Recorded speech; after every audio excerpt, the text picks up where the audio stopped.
Genesis 3:15.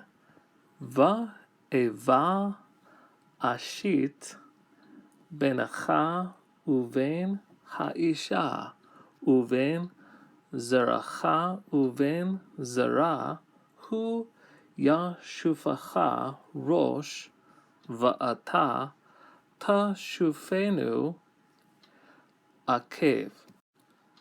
And the Lord continues his judgment against the serpent. And enmity I will put upon you, between you and between the woman, and between your seed and between her seed. He will bruise you on the head, and you shall bruise him on the heel.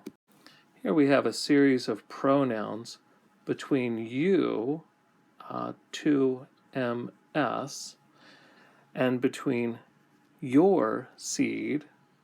He will bruise you on the head, and you, 2ms, will bruise him on the heel.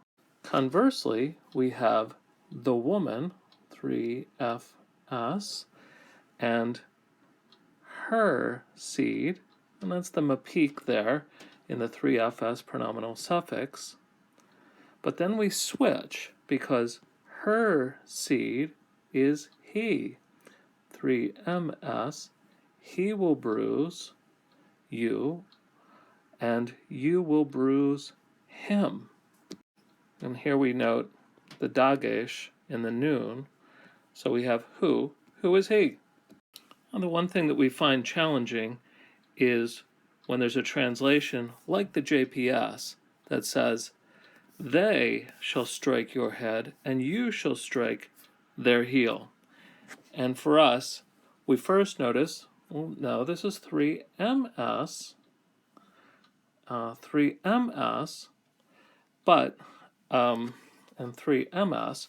We also hear Paul in the background in Galatians chapter 3 say, it doesn't say seeds, it says seeds. And of course he's playing off the word sperma, which works fine in singular or plural. But the deeper issue here is the word zera.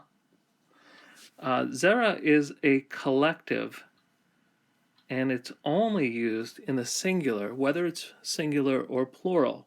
So when we say seed, that's all we say, just like the word deer in English. So what the JPS is doing is they're taking her seed, isn't just one son, but it's speaking about all of humankind that comes from the woman.